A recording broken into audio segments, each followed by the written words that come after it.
A group of young men arrived at the cemetery on Sunday morning to explore the place. There were 6 of them in total, all boys, with the typical enthusiasm of those seeking adventures and stories to tell. The cemetery, an old Gothic-style cemetery, was known in the region for its past shrouded in mysteries and tragedies. Local residents said that at dusk, strange shadows could be seen among the tombstones, and whispers echoed in the abandoned crypts. The cemetery had a peculiar grandeur. The tombstones, some leaning from the passage of time, were carved with figures of angels, skulls, and withered flowers, representations of a past where mourning seemed more tangible. With each step, the cold wind whistled through the graves, as if the place itself wanted to tell its stories. The routine of the young men was always the same. They spent the morning wandering among the tombstones, writing down names etched in the graves, and speculating about the stories of the souls resting there. Some tombstones had faded inscriptions, as if time wanted to erase the memory of those who lay there. Others bore enigmatic epitaphs that sparked the imagination of the explorers. After lunch, they would return around 5 p.m., carrying lanterns, candles, and cameras, determined to capture any supernatural phenomenon they might encounter. They would stay there until late at night, among the tombstones and mausoleums, and return in the early hours, between 1 and 2 a.m. Despite the macabre setting, they were always cheerful, laughing and speaking loudly, which caught the attention of the few employees on the premises. On the 5th day, something changed. When they returned to the cemetery in the early morning hours, there were no laughs. They were silent, with grim expressions, as if something had deeply frightened them. Their footsteps echoed in the silence, each one sounding like a drumbeat in the heart of whoever was watching them from afar. Without exchanging words, they went straight to an abandoned crypt they had been visiting repeatedly since the beginning. No sound came from there for the rest of the night. The next morning, the cemetery caretaker, an elderly man who knew every corner of the place, noticed something strange. None of them had left the crypt. The main gate, which he always locked at dusk, was still closed and intact. At 3 p.m., worried, he decided to check.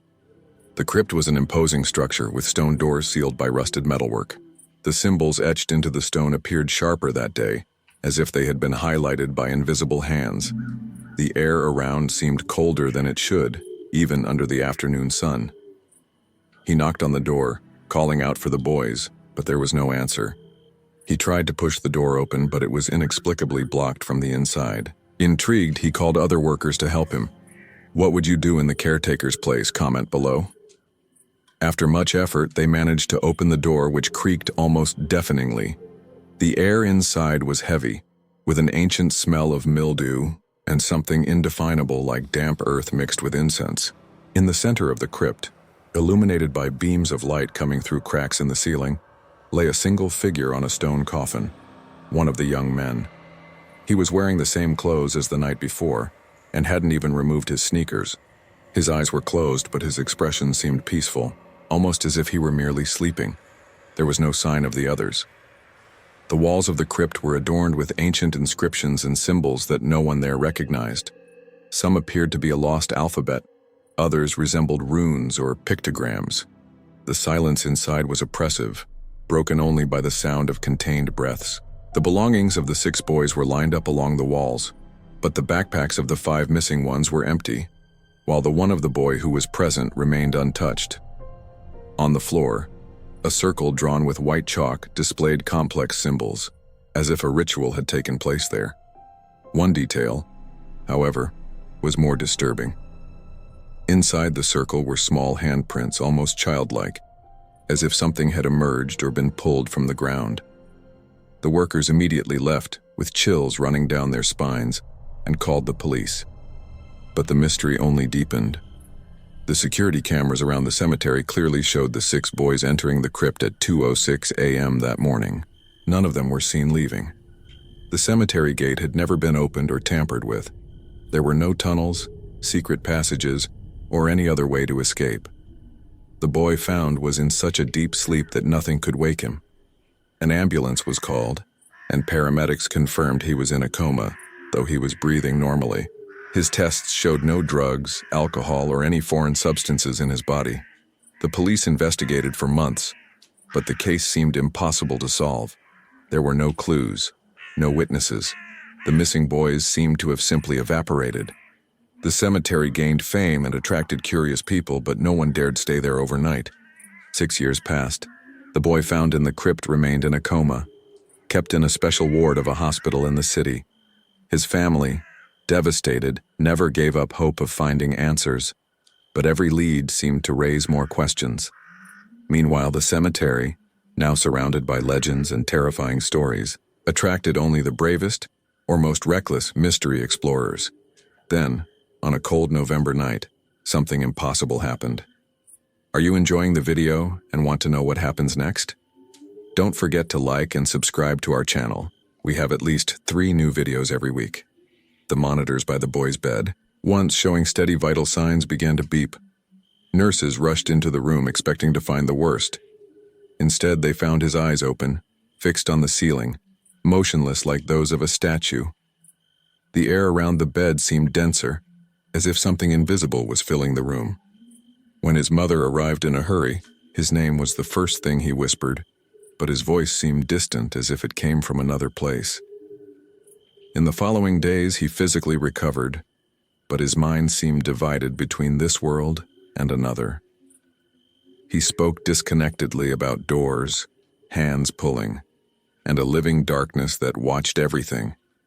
He compulsively drew on any surface he could find: circles, unknown symbols, and strange shapes that resembled faces contorted in agony.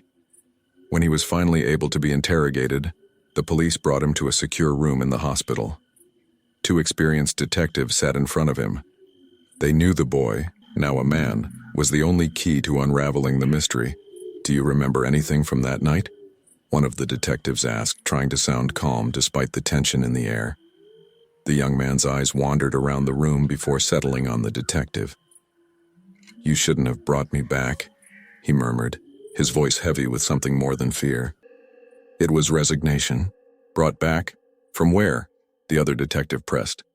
He hesitated, as if weighing the consequences of what he was about to say. Finally, he leaned forward and whispered, "They live there between the veils.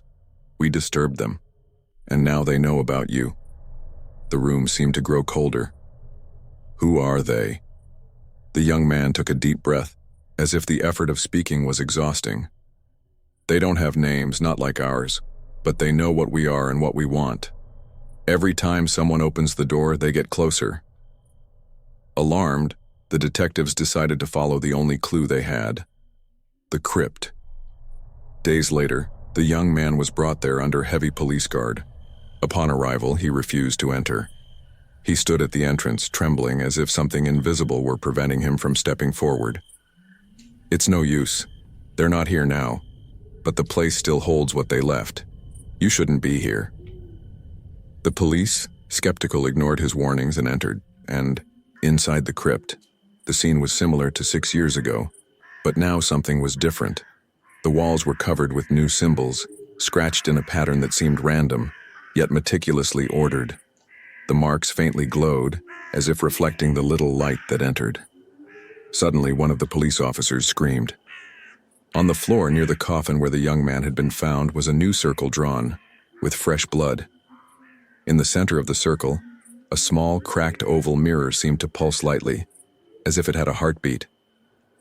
When the young man saw the mirror, he collapsed to his knees, his hands covering his face. "You shouldn't have opened the door again. Now there's no more time." That night, the entire city experienced a blackout. Residents reported feeling vibrations in the ground, as if something was moving in the depths.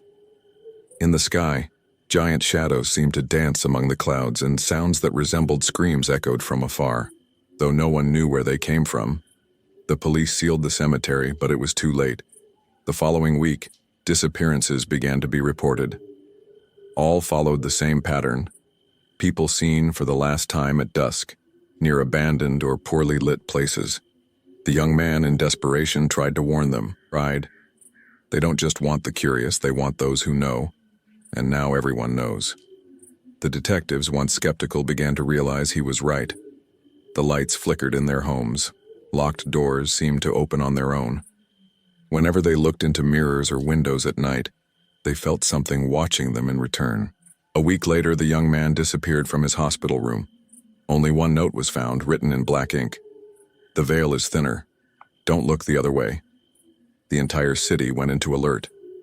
The next night, the sky turned red like fire, and the sound of footsteps echoed through the empty streets.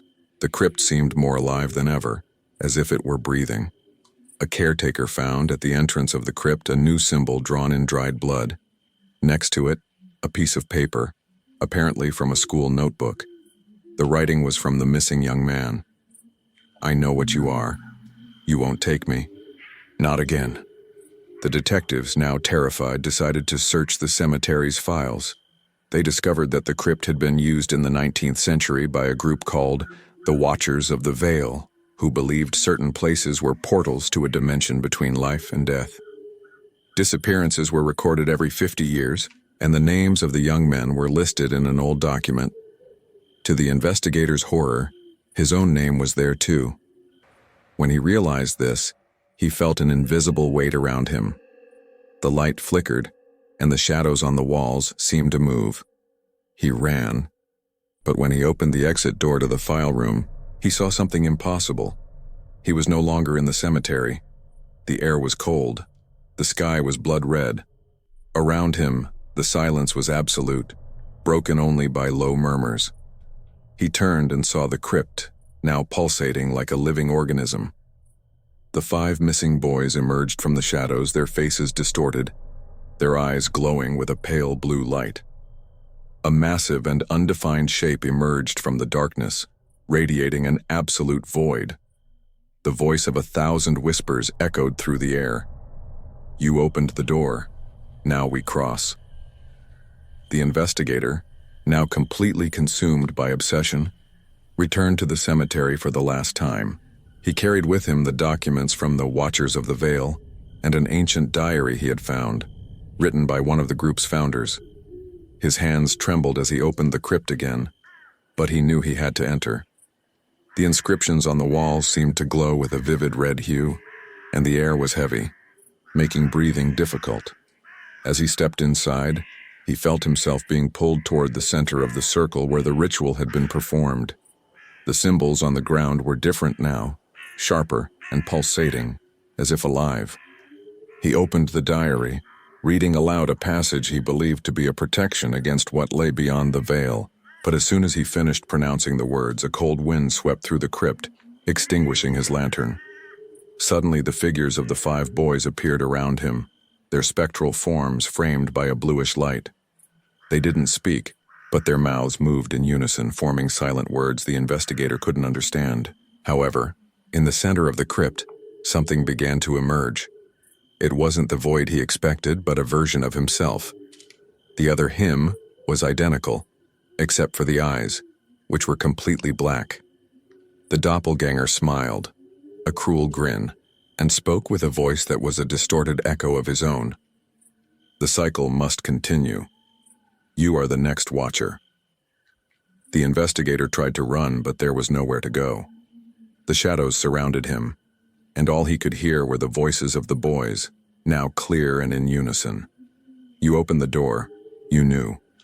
You chose." The next morning, the caretaker found the crypt open and empty, except for one object in the center, the diary, with the last page hastily scribbled. The words were incoherent, but one sentence was repeated several times. "Don't trust the reflection. The portal is a mirror." When local residents checked the security cameras, they were shocked. The footage showed the investigator leaving the cemetery, but something was strange. His walk was rigid, as if each movement was controlled. He stared directly at the camera before disappearing into the horizon. The next night, the city lights flickered again. The crypt was sealed once more, but residents now swear they hear something different as they pass by. Not only voices but familiar laughter, and one of them clearly was that of the investigator himself. The mystery of the young men in the cemetery was never solved. But one thing became clear to those who dared to study the case. The cycle doesn't end. Someone will always be drawn by curiosity, the need for answers, and then the portal will open again. Did you like the story you just watched? If you did, don't forget to like the video and subscribe to our channel. If you have any story you want to share with us, just comment below. We respond to all comments. Thank you very much for following the channel Reflection of Fear, and we will see you in the next dimension.